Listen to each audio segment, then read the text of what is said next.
Today we're going to make the perfect gift bowl.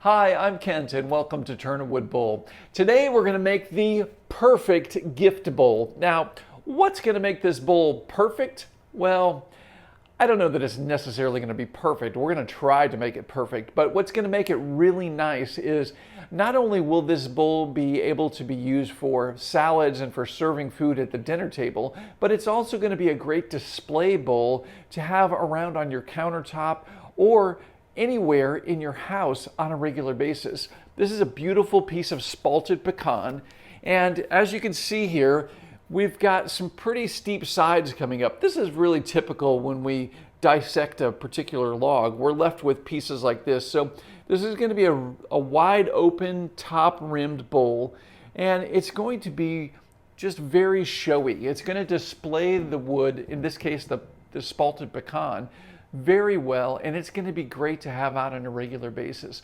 And that's what we love about wood bowls. When we turn wood bowls, we're basically bringing nature inside the home, and we're able to appreciate it on a regular basis all day long. So this bowl on the countertop holding some fruit, or even just sitting there without anything in it, allows us to enjoy some outside nature in our home, and that's what makes this bowl a perfect bowl. So hopefully it's going to turn out as perfect as I'm hoping, or I'm thinking it may turn out. Let's go ahead and mount this to the lathe and get started. Now I'm going to use a faceplate to mount this to secure it to the lathe initially. So I'm going to go ahead and get that faceplate mounted right now.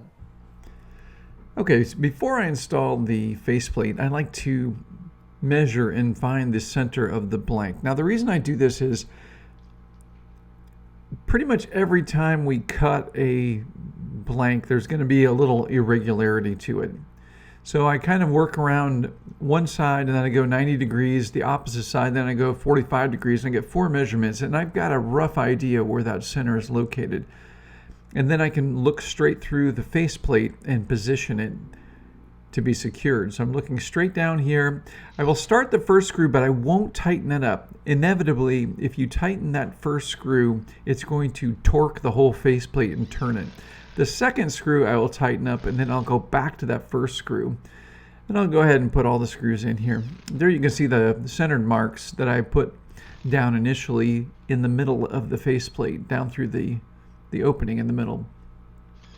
So I'm using wood screws here that are the same width as the holes in the faceplate, and that's really important. You don't want skinnier screws, and you don't want poor quality screws, and you definitely don't want to use drywall screws.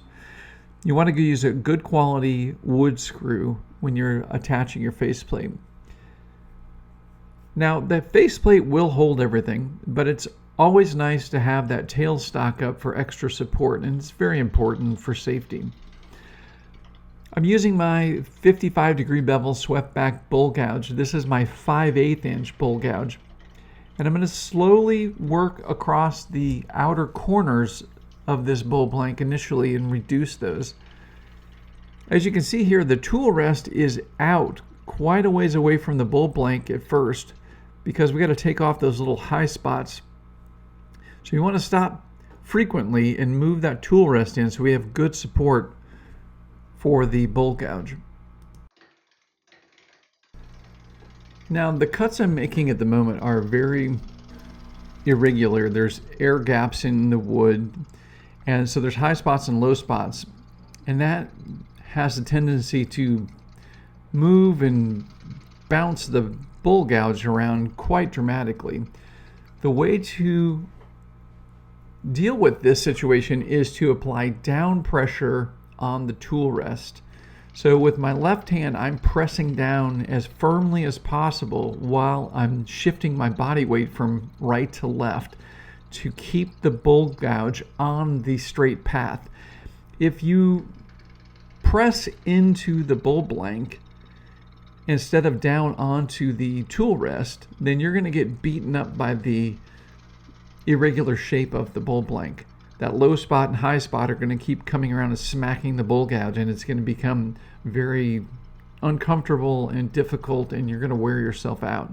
So instead of doing that, what you want to do is you want to press down on the tool rest as firmly as possible. Now here's something interesting. You can see I'm wearing out the side on the bowl gouge where I've been turning. It's dulled it pretty quickly. And when we sharpen, we really need to sharpen both sides evenly so the tool is even. So what I can do before I go over to the sharpening station is I can use the other side of the bowl gouge since it's still sharp and hasn't been used yet. So what I'm going to do here is I'm going to take advantage of this opportunity and I'm going to level off the face or the outer portion of this bowl blank. Everything we're trying to do initially with a rough bowl blank like this is to get it as close to balance as quickly as possible. The more balanced the bowl blank is, the faster we can turn on the lathe without having any vibration. The faster we can turn, the smoother cuts we'll make, etc., etc. So we really want to take out that unevenness. So right now I'm taking off the unevenness of the top portion of this bowl blank by using the right side of my bowl gouge. That way when I go to the sharpening station, I'm already going to be sharpening on both sides, but I had the right side of the bowl gouge was already sharp, so I might as well use that before I go over to the sharpening station. And it's interesting because if you look, I'm just on the tip of that bowl gouge, but it is on the right side. The previous cuts I was making across the bottom of the bowl were going from the right to the left, so I was using the left portion of that tip. And you saw there I was able to speed up the lathe just a little bit because we are getting more balance, which is great. There's a little bit of a high spot here. I'm going to use a quick pull cut to shave away some of that material.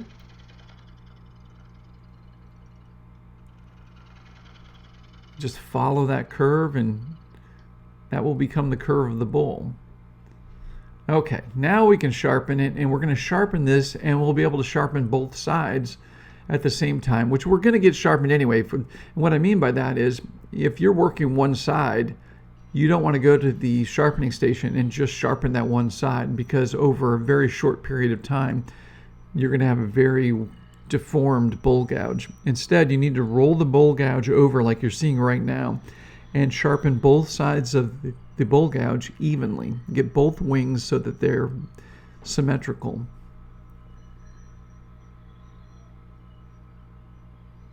If you want to learn how to set up a sharpening station like this, check out my online e-course about tool sharpening. Not only do we cover tool sharpening, but we cover shaping tools and how to create this specific 55-degree bevel swept back bowl gouge.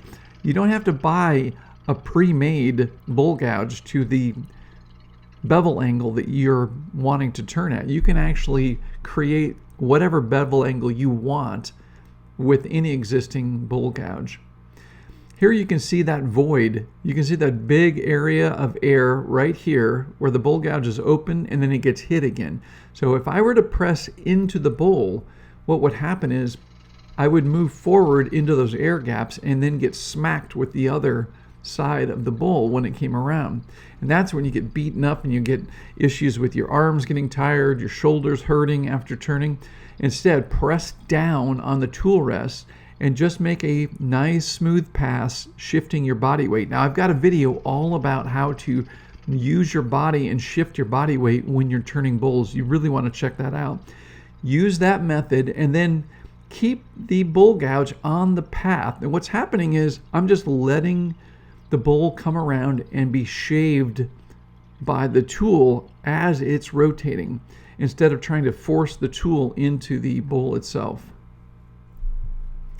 Oh, we're really starting to see some of that spalt. It's actually really pretty.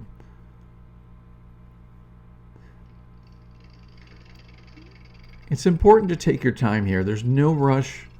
You want to just work up on this shape. Now what's happening is I'm starting to see I've got an area at the bottom of this bowl. It's going to be large enough to set up the tenon and the shoulder. And what I'm basically doing is I'm connecting dots. So as soon as I have the opportunity, I want to make that tenon and shoulder, because that's going to be the bottom of the bowl. And that's going to give me a starting point, or the point of origin for the base of the bowl going up to the rim. So I'm going to do that now. I'm going to bring the tool rest in.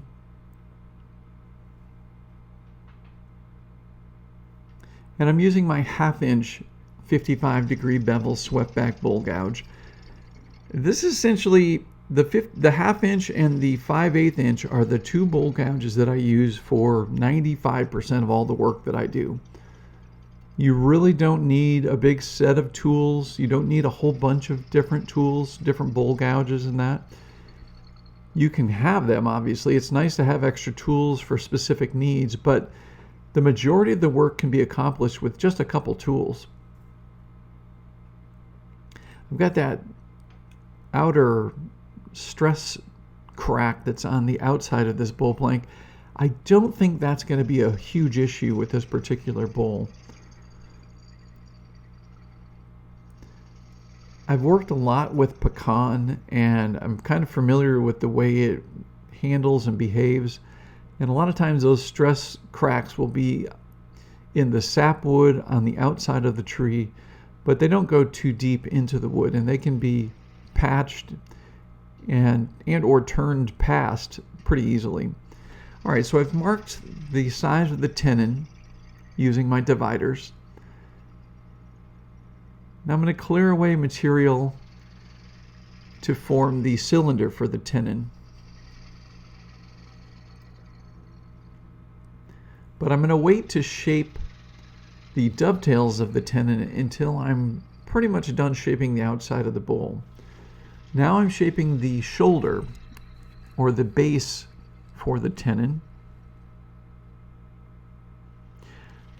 If you're wondering why I'm using a tenon and not a recessed mortise, I've got a video all about that and explains why I use this process. You're going to want to check that out if this is something that's curious for you. It's personal preference, but I have my logic and reasoning of why I do it as well. Okay, so now you can see I've established the base point of this bowl. We have the tenon cylinder and the shoulder cylinder. I'm going to be using that shoulder to form the foot of the bowl.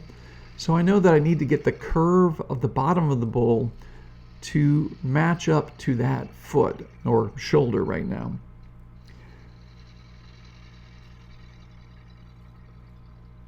What's nice about this process is once you've established the shoulder and the tenon, then you can basically connect the dots. I'm connecting the base of the bowl up to the top of the rim. And if you just notice there, I kicked up the speed of the lathe as well because we're becoming more and more balanced. Now, there's still voids in this. I still have those low spots that are air voids. So it's not perfectly balanced, but it's much more balanced compared to before. And it's allowing me to make a smoother cut at a faster RPM. Now you might be asking, what RPM are you turning at? Well, guess what? My lathe does not have an RPM gauge, nor do I really need one. There's that void. You have the void removed from the opposite side, but there's still one void that we need to deal with. As far as the RPMs, I'm turning at a safe RPM based on the fact that there's no vibration, and I generally have a sense when the lathe is turning too quickly. I've got a video all about lathe speed. You can check that out. It's much better to learn to sense what speed is best to be turning at versus just looking at an RPM gauge. For instance, you may be able to turn a really small bowl at a very high RPM, and if you do several of those bowls, you may think, okay, that's the best RPM to turn every bowl at. And then if you get a larger bowl, such as the one you're seeing here on your lathe, and you decide to turn it at that fast RPM, you could be putting yourself in a very dangerous situation. And that video that I mentioned, the lathe speed video, check that out and you'll start understanding why the lathe speed is so critical, especially when we're turning bowls. Okay, so we're almost down. We've got a little bit of that void left. I still have to remove a little bit more material. I always wonder with bowl blanks like this that are from the outside of the log, how large the bowl is really going to be when I'm done with it, because it feels like I'm removing so much material but I'm always kind of surprised how large the bowl really does turn out to be. Okay, so I've cleaned up that shoulder edge, but I have this high spot. Now I can't get the tip of the gouge in there to make a push cut there. So what I'm going to do is I'm going to use a pull cut and a shear scrape together to round off that transition from the base of the shoulder to the bottom of the bowl. Just a very light, think of it as shaving. We're just removing a thin layer of material and creating the curve that will become the bottom of the bowl right up to the foot. And then once I have that transition area established, then I can turn around and make a push cut going up the rest of the side of the bowl.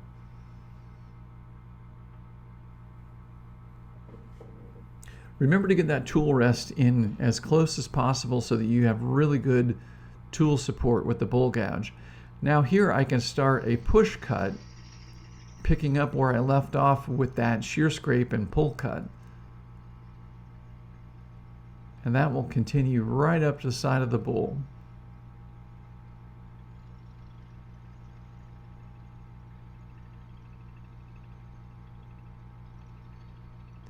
The only thing that's moving is my body weight. My hips are flexing. I'm basically moving at the knees and feet to glide across that and shift my weight to create that cut.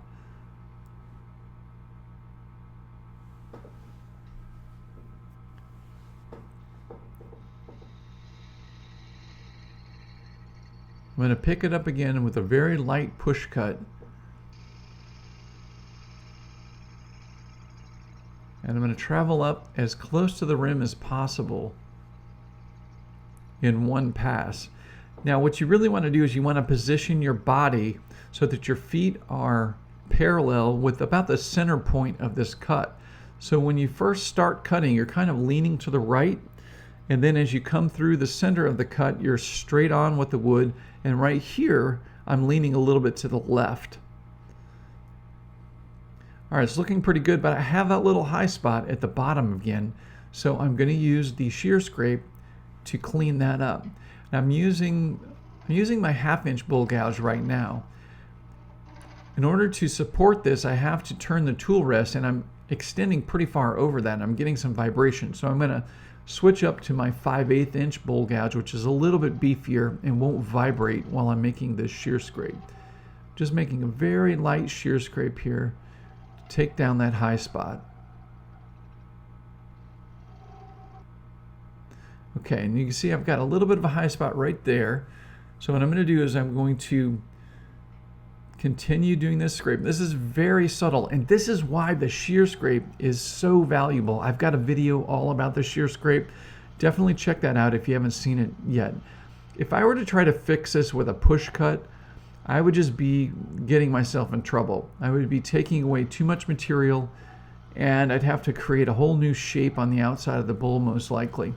Instead, with the shear scrape, I can just lightly take down a high spot.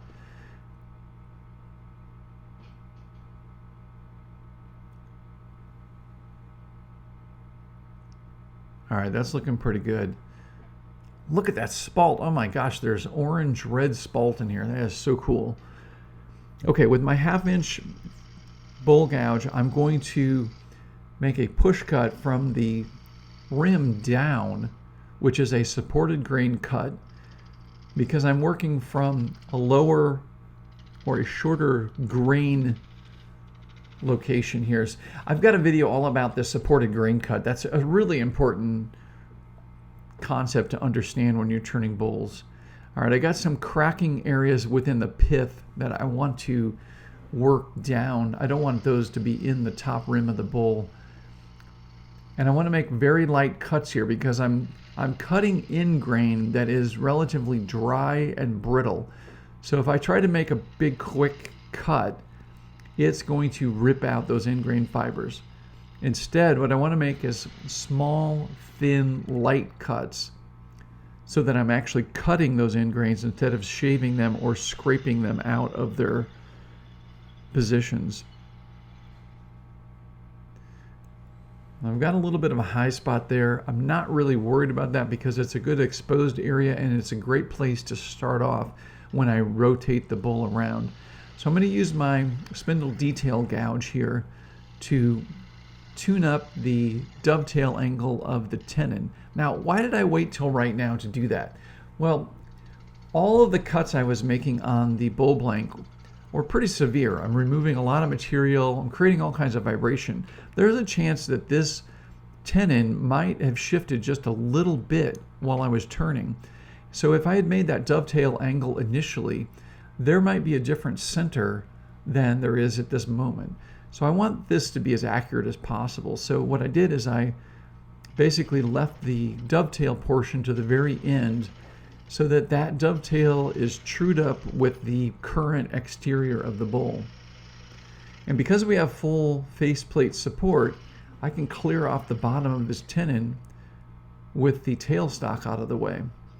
Then I'm going to use the spindle detail gouge just to leave a little tick mark here in the bottom of the tenon. And that's going to help us recenter this bull blank later when we get ready to remove the tenon and the shoulder.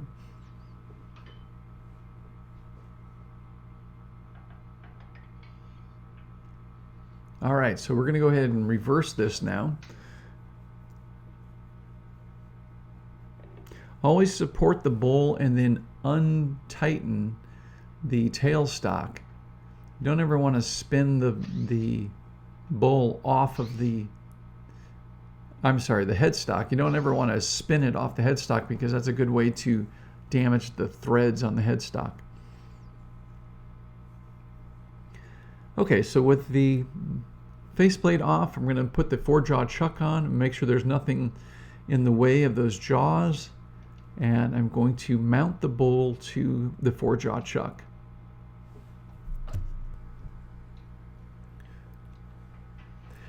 This is pretty important as well. Whenever you have the opportunity to get the tailstock in place for extra support, it's always advised to do that. The advantage of having the tailstock in place is that it's going to support the piece and make it safer for you to turn. In this case, it's also going to give me the opportunity to make more aggressive cuts with clearing out some of that initial interior material. Okay, so with the bowl reversed, what I want to do is I want to true up the exterior of the bowl, especially the top edge. And I also want to finish that curve that we started initially and smooth it out a bit. There is obviously an edge there. And the way I'm going to do that, I'm using my 5/8 inch bowl gouge and I'm using a shear scrape. You look here at the top of the bowl, you can see exactly what I'm doing. This is a push cut going forward, and then I'm matching into that previous curve. There's a bit of a high spot, but what I can do is I can go in here with the shear scrape and just lightly remove material to smooth out that curve.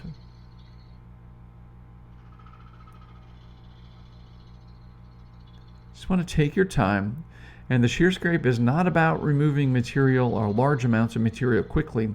It's about removing thin amounts of material delicately.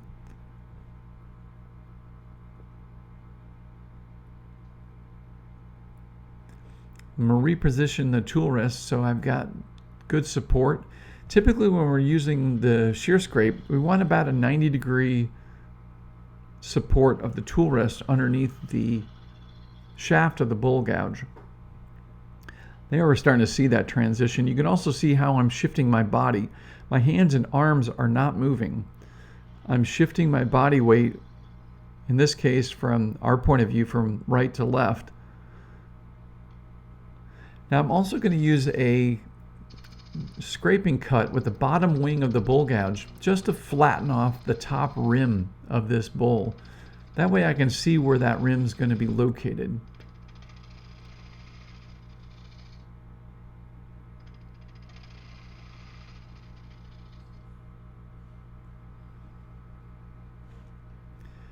Then I'm going to start establishing the shape of the rim of the bowl. Now, every bowl rim can be different. I like relatively flat top rim that angles down into the bowl a little bit. That's my personal preference. You could do a rounded piece, you could do all sorts of different shapes for your rim. Now here's where the tailstock comes in. If you can imagine, I'm putting a lot of side pressure on that tenon connection back at the four-jaw chuck at the headstock of this. If I didn't have that tailstock up supporting this cut right now, that could cause a lot of stress. It could cause the tenon to shift in the four-jaw chuck. It could even shear the tenon off.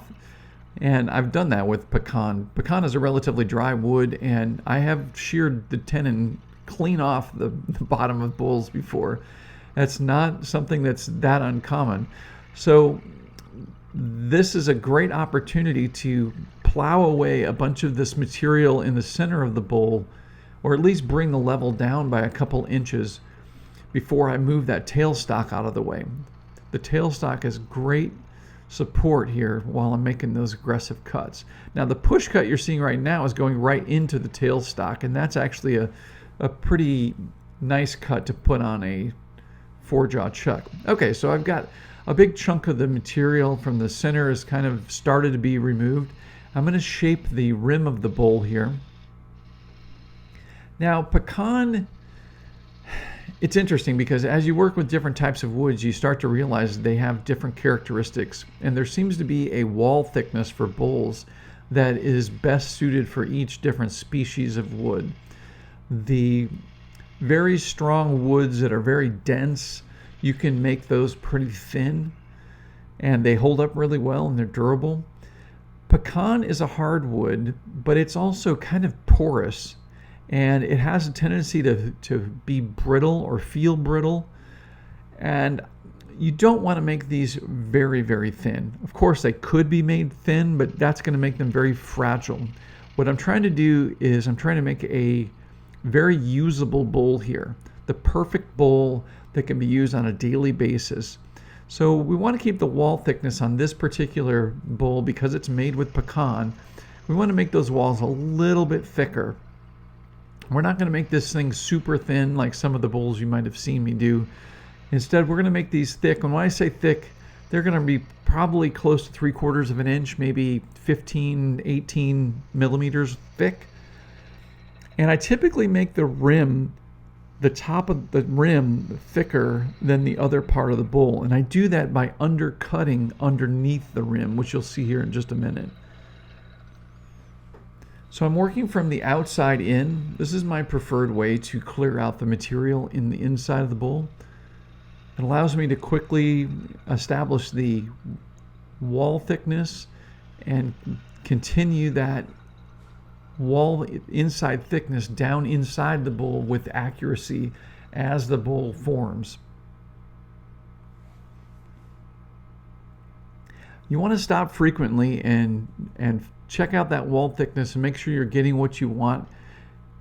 In particular, especially if you're just starting off, you want to stop frequently to make sure that you haven't gotten too thin in a particular area. After you've gone and made the inside of certain bowls wider than the outside of the bowls, then you have a tendency to pay more attention to that and check it more often. It's a lot easier and it's pretty much free to check the thickness of the bowl versus having to go back and start a new bowl if you go through the sidewall. This wood is dry and very dense, so I'm needing to stop pretty frequently to sharpen my bowl gouge. And like I mentioned before, once you have your sharpening station set up, you should basically be able to come back to your sharpening station and restore your bowl gouge to its perfect cutting edge in the amount of time you're seeing me do it right here. I have not cut anything out of that. That's all you need to do, and your bowl gouge will be restored and ready to go. Okay, so here's the undercut that I was mentioning to you. As you can see, the first portion of this cut, I have the bowl gouge, the handle of the bowl gouge is positioned almost across the entire bed of the lathe. and I'm reaching up underneath that rim so that right underneath the rim it's actually thinner and narrower than the rim itself. By making the cuts on the wall first before I remove that material on the inside, I can take my time, and I have a very well balanced blank here that's supported by that center mass, and I'm able to work that edge. Now with that sharp bull gouge, I was also able to make pretty much the final pass to the top inside of this rim. I'm not going to come back up to that rim anymore. That cut is smooth and right where I need it to be. And now I'm going to make the rest of the inside bowl wall about the same thickness that I've established. I'm just going to work my way down and kind of sneak up on that thickness as I go. So the way I do that is I'll clear away some of this center mass. And this is also a great opportunity to use both sides of the bowl gouge. If you noticed, I just used the left side of the bowl gouge. And now I'm using the right side to remove material to get back into the shape of the interior. So then when you go back to the sharpening station, you're sharpening both sides of the gouge evenly, and you've also used them pretty much evenly. So I'm making very light cuts. If you think of it like a ramp, you go back to where the previous area was, and you just gradually work into that, like you're working down a ramp. You want to stop frequently and check. Again, it's always free to check. It's going to be costly if you make it too thin down there. And look at that spalt. I can't get over this. Spalt, basically, if you're not aware of what spalt is a fungus that is inside the wood that is starting to break down the wood cells. They could be in, typically it's dead wood where you'll see spalt. It's either a fallen tree or a tree that has maybe a branch that's died can have spalt in it. But essentially what happens is there are two different fungi that are moving along the wood and consuming the sugars in the wood cells itself, and they're leaving behind mineral deposits. That is not a pigment. When you see those black lines and this red-orange color in here, that is not a pigment like a dye or a paint that's going to fade over time. These are minerals that are embedded in the wood. Now, if you're new to spalt, you might initially be thinking, well, I don't want fungus in my wood. Well, the fungus is gone. Once the bowl is open and cut into, like we're doing here, and exposed to the air, I'm adding my J tool rest here so I can get down into the bottom of this bowl. But once the wood is exposed to air, the entire spalt process stops. And all that remains are the mineral deposits from the process that has occurred to that point. There's nothing to be worried about the wood not being safe. There's nothing to be worried about the dust from this wood. It's no more dangerous than any other wood dust. Wood dust in general is dangerous. You obviously don't want to be breathing that.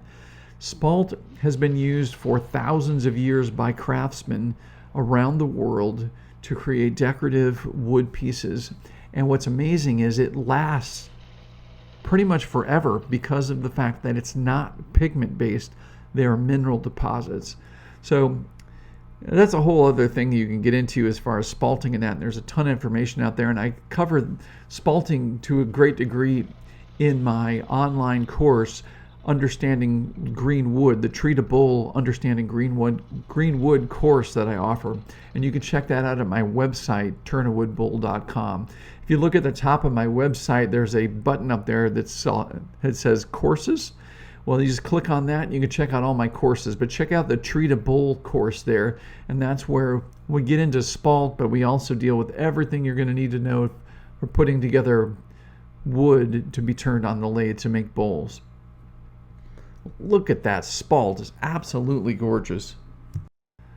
Okay, I'm using my calipers here to determine the thickness of this wall. And I've got a high spot here. This bottom portion is still relatively thick. And that's what you want it to be. You want the bottom of this to be thick versus too thin. And you can slowly sneak up on this. You see, I was just rubbing the bevel of the bowl gouge first without really engaging in a cut at all. And as I'm proceeding down into the bottom of the bowl, I'm making the cut just a little bit deeper. So right here I'm rubbing, it's very thin, and then it becomes a little bit thicker. That's how I'm sneaking up on this wall thickness. You want to remember to take your time with that last center portion. You don't want to be tearing out wood fibers.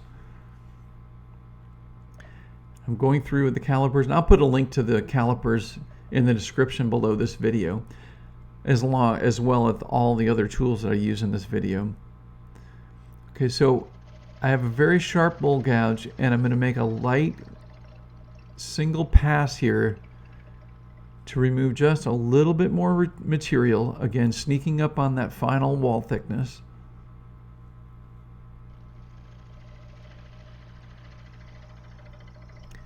And what you can do is, if you notice there's a high spot, or if there's an area that needs to be dealt with in particular, the best thing to do is to stop the lathe, feel that high spot with your hands. You should be able to locate it with your fingers. Like right there, I can feel that. And then take the pencil and draw that line. Because it's very easy once the lathe is back on to start working in an area that's not really where that high spot is. Now I'm making just a light shaving cut here, super light. And I'm going to continue that down into the bottom of the bowl, very light. But if you noticed, I made the deepest part of that cut right where the line was. There's another spot here. Now I'm being picky, but why not? This is going to be a beautiful bowl. Now watch, I'm going to rub the edge of the bevel, and I'm going to just pick up a very thin cut here, right across that pencil line. And I'm going to continue down into the bottom of the bowl. What was happening is there's a little bit of high spot where that pencil line was, and it was noticeable. You could feel it.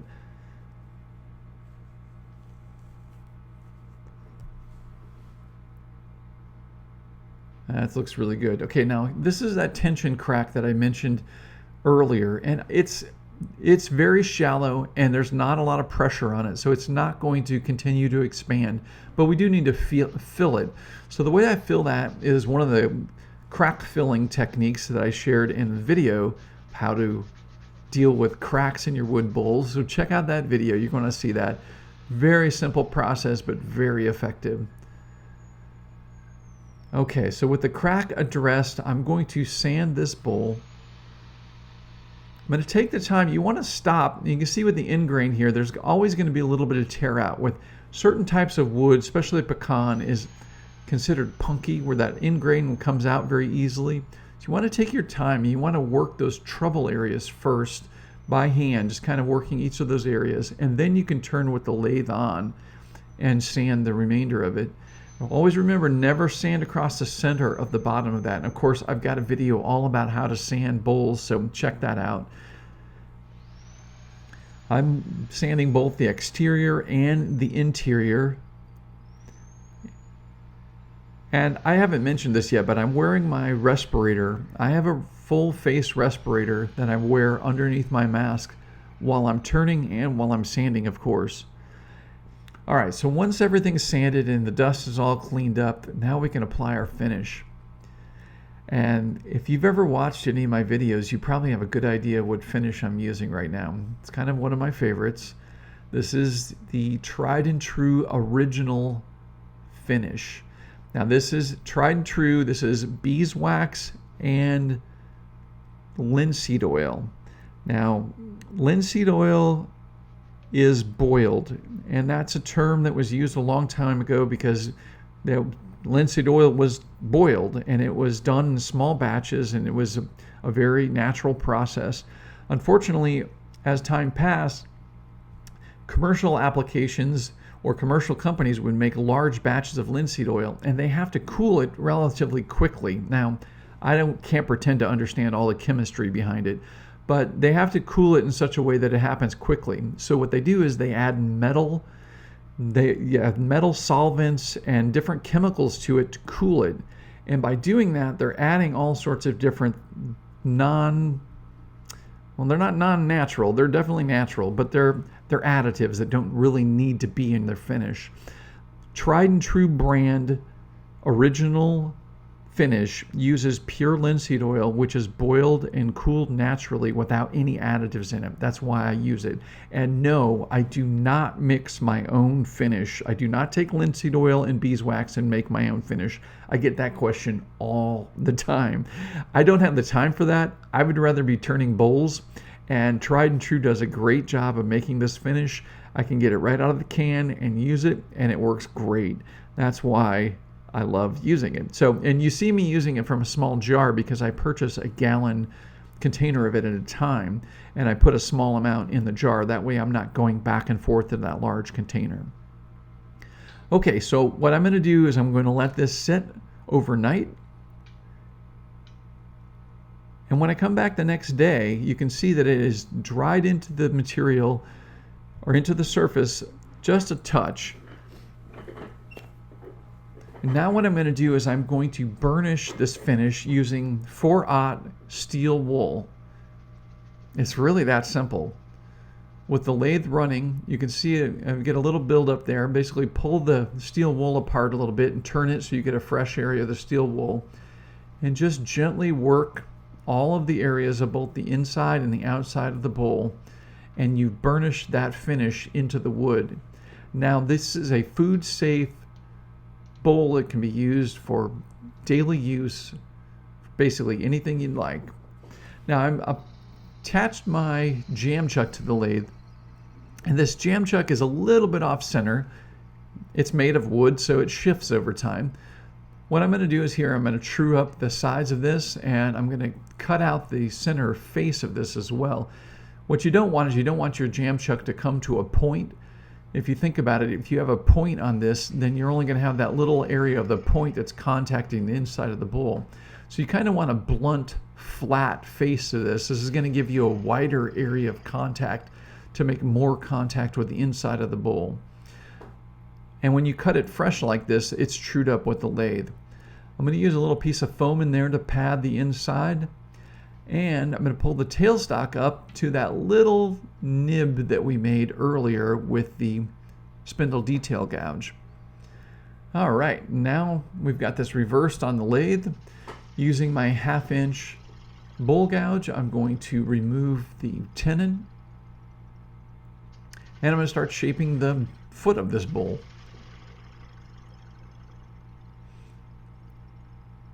Now, it didn't line up perfectly. It is not turning, obviously, 100% true, but it's very close, and it's not even going to be that noticeable when we get done with this piece. So I'm establishing the foot of the bowl right here. That outside edge is going to be the foot, and what I want is I want the bottom inside of the foot to be concave. I do not like a flat foot on the bottom of the bowl, and the reason I don't like a flat foot there is that wood can shift over time. It may expand or contract, and most likely if I were to leave that whole bottom flat, it's going to shift in a matter of time, and it's going to wobble on a flat tabletop surface. So instead I want a nice round rim.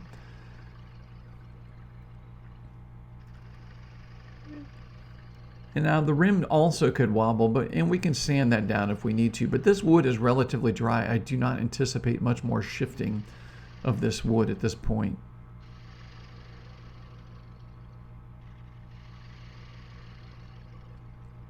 Which might bring up a good question. This blank was about 1.5 years old. I had waxed the edges, the end grain of it, and left it sit for about 1.5 years, and it's lost most of its moisture at this point. There still could be some shifting, but it's going to be relatively minor. And I know that because I've worked with a lot of pecan, and pecan has a tendency to lose a lot of its moisture early, and then it doesn't shift much after that. Okay, so I'm going to work the little nub here of the tailstock down, and then I'm going to apply some inward pressure while turning the lathe off, and we'll just cut that little nub off. And we've shaped the bottom of the bowl.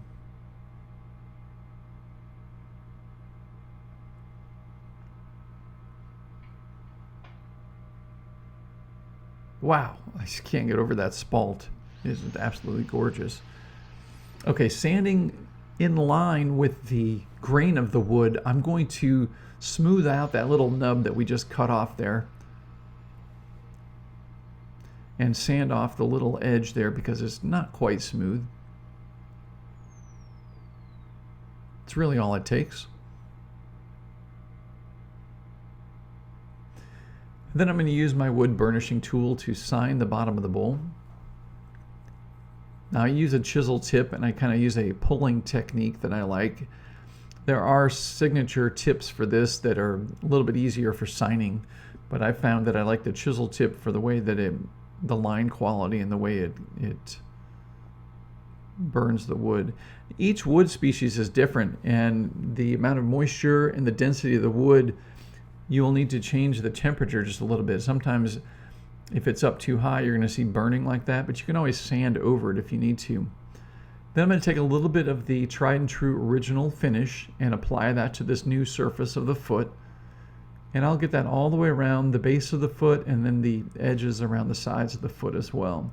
And I'll do the same thing. I'll let this sit overnight, and then I will use that 4/0 steel wool and just burnish it in by hand.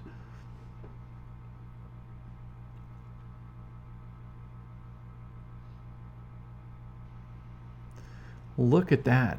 Look at the spalt and the wood grain inside there. Absolutely gorgeous. I'm just blown away by this every single time. I can make 100, maybe 1,000 bowls, and I never get bored at this. It's just so exciting to see. Look at that. It's like a red-orange spalt with black line spalt. Remember, those are all minerals. And it's not fungus. This is the remnants of fungus that's worked through the bowl. Well, here it is. Here's the final bowl. Now, is it perfect? No, of course it's not perfect. There's all kinds of things that can be improved. The shape has a little bit of odd curves in here. This could be a little smoother. There's things like that. And I know I'm not trying to be a perfectionist. What I do think this bowl is perfect for is for daily use. If you were to use this to serve salads or serve food with, or to display produce on your counter, or just to set it on a tabletop to admire, this bowl is perfect. If you're going to be selling bowls, you can sell a bowl this size, this shape, all day long. If you're going to give away a bowl to somebody, this is the size and the shape to be shooting for, because they will love it, they will appreciate it, but most importantly, they will use it. Now, all that being said, holy cow, look at this spalt. Isn't that amazing? I had no idea there was this much going on inside that log. Well, look at all this. There's a red-orange spalt in here. There's black line spalt. Absolutely gorgeous. Now, if you want to prepare bowl blanks for yourself and set up the opportunity for spalt to form like you see here, then check out my online Tree to Bowl Understanding Green Wood e-course. There, I will teach you everything you need to know to prepare bowl blanks, to set up an opportunity for spalts, and to get the most out of the wood that you process for turning bowl blanks. So check that out. All right, guys, if you haven't already, please click that like button below the screen and subscribe. I know there's a whole bunch of you guys watching these videos that aren't subscribing, because I can see the analytics behind the scenes. So do me a huge favor, click that subscribe button and click the bell. That way you'll be notified when my next video comes out. And I've got a ton more videos coming your way and you're not going to want to miss. Also, be sure to check out my website, turnawoodbowl.com. There I have everything you want to know about turning wood bowls. So check it out, turnawoodbowl.com. All right, guys, as always, until next time, happy turning.